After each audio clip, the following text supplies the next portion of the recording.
American warship was attacked by Iranian forces in the Red It's Sea. dawn in the Gulf of Mexico, and an oil tanker is en route to deliver its cargo of fuel from the U.S. Gulf Coast to Taiwan.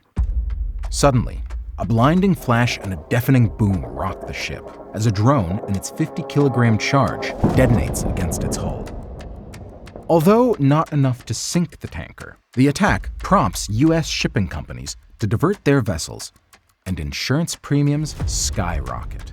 This disruption directly impacts the United States' primary export, oil. Although this scenario remains hypothetical, it is not entirely unrealistic. The fact is, Latin America is currently experiencing a brewing up that could eventually lead to such an event. In particular, Venezuela is drawing closer to Iran. The Latin America country has been utilizing and assembling Iranian drones for decades and even providing a safe haven for some of Iran's proxies. But why Venezuela in the first place? The fact is that Venezuela sits in a key location in threatening the United States' main interest: trade. And to fully comprehend this, let's first focus on another, seemingly unrelated location: the Red Sea. The Yemen-based Houthi targeting of trade flow through the Bab el-Mandeb and Hormuz Straits has had a significant impact on a global level.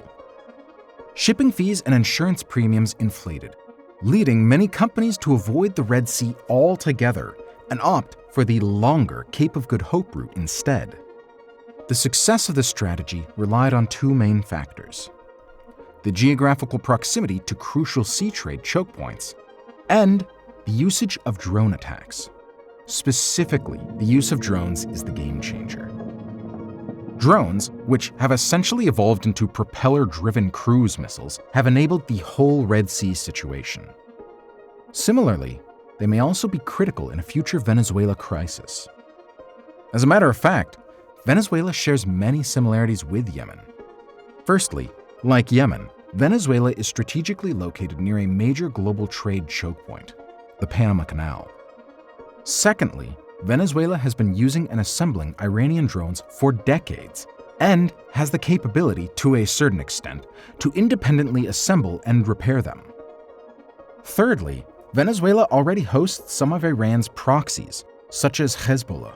These factors combined make Venezuela an ideal location to potentially disrupt trade flow in both the Panama Canal and the Gulf of Mexico, and the wider Caribbean region. Venezuela also shares ethnic ties with Middle Eastern countries, as it has experienced a significant influx of migrants from Syria and Lebanon over the past century. This historical connection has created a fascinating intertwining of culture that makes the Venezuelan people truly unique. While this interweaving of backgrounds is intriguing, how can one unravel it to trace back one's ancestors? That's where MyHeritage, this video's sponsor, comes in with their services. Have you ever wondered who your great-great-grandmother was? Or if there were any relatives you might not know about in your family tree? MyHeritage's website provides access to over 19 billion records, making it an invaluable resource for tracing your ancestry. With their Instant Discoveries feature, building your family tree becomes not only easy, but also fun. Personally, I have built my family tree by adding just a few relatives, and after confirming the identity of 2, MyHeritage found more than 80 family members and automatically added them to my tree. One of these was my great-great-grandfather, whom I knew very little about. Adding his photo profile is also very easy, and there are even some nifty tools to colorize, enhance, and even animate those old black and white photos. Personally, this process has been incredibly rewarding, with the discovery of new relatives popping up in my email. You too can embark on this journey by taking advantage of MyHeritage's 14-day free trial plan. Thanks to MyHeritage for sponsoring this video, and be sure to check out their link in the description. And now, let's get back to Venezuela. The use of drones poses a significant threat not only to trade passing through the Panama Canal, but also to the mainland of the United States. Envision this hypothetical scenario, where a naval confrontation erupts in the Red Sea between the United States and Iran, something not very far-fetched. Suddenly, U.S. refineries in the Gulf of Mexico and US ships in the Caribbean, and those passing through the Panama Canal, find themselves under drone attacks by unidentified actors. No markings and no clear signs of who it might have been. That's exactly what's been going on with the Houthis in Yemen for the past few years. First, back in 2019, unrecognized drones attacked refineries in Saudi Arabia, some 800 kilometers from the Yemen border. Now, more technologically advanced drones are capable of hitting not only static targets, but also moving ones. The 2023 drone attacks in the Red Sea demonstrate the drone's capability to hit moving civilian ships at significant distances. The Shahed 131, which is the smallest, has a reported range of 900 kilometers. This is also the most probable culprit of the 2019 attacks. And the last, but most capable, Shahed 136, which was also used by Russian forces in Ukraine, weighs about 200 kilograms at launching and can carry a 50-kilogram warhead. This also has the wider operational range at about 2,500 kilometers. The operational range puts the majority of the Caribbean's commercial sea lanes at risk of being hit. Caracas is in fact approximately 1,200 kilometers away from the Panama Canal, while Miami sits at a distance of 2,100 kilometers. This means that both the mainland of the United States and the Panama Canal are potentially within range of being targeted by such systems. The Caribbean also has a few choke points that force trade on a few determined routes.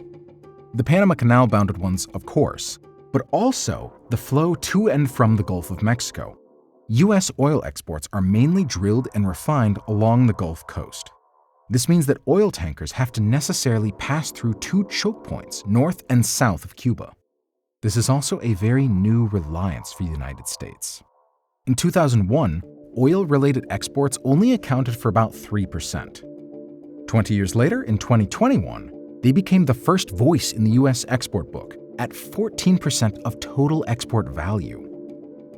Venezuela can also leverage another main factor: its influence over Cuba. Cuba relies on Venezuela oil imports, as this is the main source of energy for the island. Although it might be hard for Iran's proxy to launch drones directly from the island, Cuba can provide valuable intelligence on the Gulf of Mexico trade flow. Two other major factors make these Iranian drones more than a simple saber rattling against the United States. Firstly, these drones are already in Latin America, with some even being assembled and produced in the country.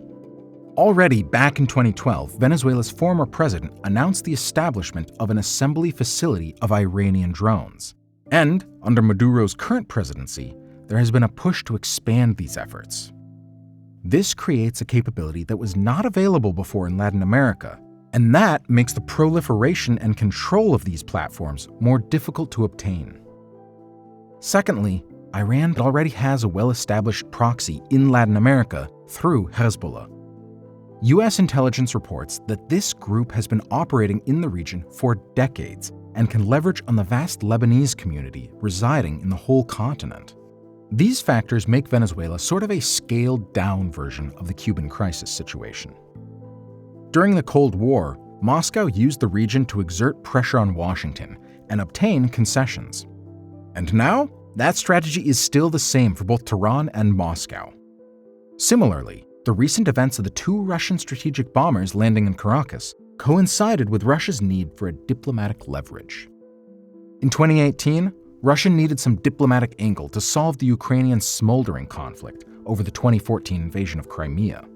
When it sent its bombers to Latin America back in 2008 and 2013, this coincided with the aggression against Georgia and the escalation of tensions with Ukraine, ultimately leading to the annexation of Crimea.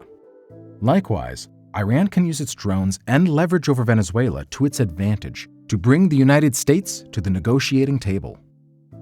It certainly seems very unrealistic to even think to contend America's power in the Caribbean, America's own backyard. However, Iran doesn't need that. What it needs is just diplomatic leverage to negotiate with the United States.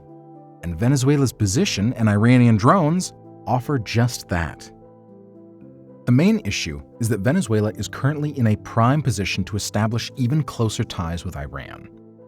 The country is grappling with significant economic constraints while America has lost its primary bargaining chip with Caracas in recent years: oil imports. Caracas possesses the majority of the world's oil reserves, accounting for 24% of the proven global reserves. And up until 2010, Venezuela was also a major exporter of oil towards the United States, where it had set up its own refineries along the Gulf Coast. However, the advances of shale oil technology and the increased US oil exports have significantly reduced the imports of Venezuelan oil. Venezuela used to be a key trading partner for the United States, and this gave America sway over Venezuela. But in current conditions, this gap seems to be set to widen. If we know the where, what, who, and how of a possible drone attack in the Caribbean, the only unclear thing is when. Some countries might want to take advantage of this and focus their attention against the United States. Thank you to MyHeritage for sponsoring this video, and be sure to check out their link in the description. Also, thank you to the patrons for choosing this topic, and to you for watching until the end. Consider checking out our Discord chat and our Patreon. Also, all links and sources are in the description. Ciao.